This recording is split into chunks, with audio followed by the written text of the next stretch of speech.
केंद्र मंत्री को कले घोर समालोचना। कड़ाखंडारे धर्मेंद्र को करदेले छारखार। विक्रम आरुख नाली आखि देखि भय कले मंत्री।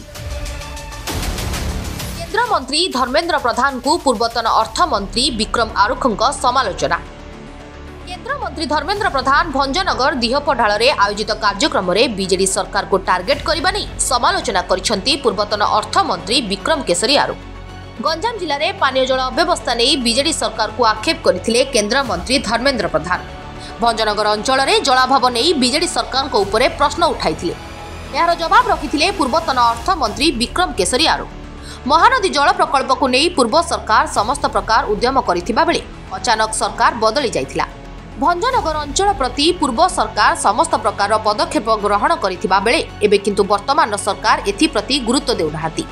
एही प्रसंग को नहीं राजनीति न करंतु बोली कहिसेंती पूर्वतन अर्थमंत्री विक्रम केसरी आरुख। आज मान्यवर केंद्र मंत्री श्रीयुत धर्मेंद्र प्रधान भंजनगर अंचल गस्त करथिले एवं से तांकर वक्तव्य रे कहिसेंती जे भंजनगर अंचल रे जलाभाव रहिछि, पाइप पड़िछि किंतु जलर अभाव अछि। मु आपण मानू जणै देबा पई चाहे 2023 मसीह उक्त प्रकल्प मंजूर होता एवं प्राय 1700 कोटी रु ऊर्ध्व टंकार ए प्रकल्प कार्यकारी होछि। एल&टी कंपनी ए प्रकल्प को कार्यकर्ता भावे कार्य करुचंती एवं महानदी पानी आसीबो। गंजाम जिलार 11टी ब्लॉक को पानीय जल जोगई दिया दिबो एथिरे व्यवस्था रही। वर्तमान सरकार परिवर्तन घटी से कार्य आगे चली।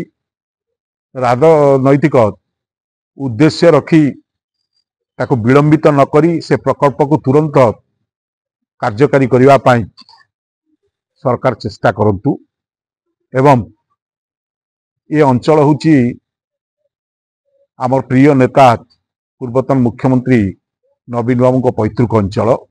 ए अंचल को एक उन्नत अंचल रे परिणत करिवा पाई दायित्व नेबा दिन ठारू मान्यवर नवीन पट्टनायक उद्यम करि आछंती एवं बहु उन्नयन कार्य अंचल रे हेछि। तेणु मान्यवर केंद्र मंत्री जो सूचना देइचंती से राजनैतिक उद्देश्य प्रणोदित। Bureau report ATV Odisha live.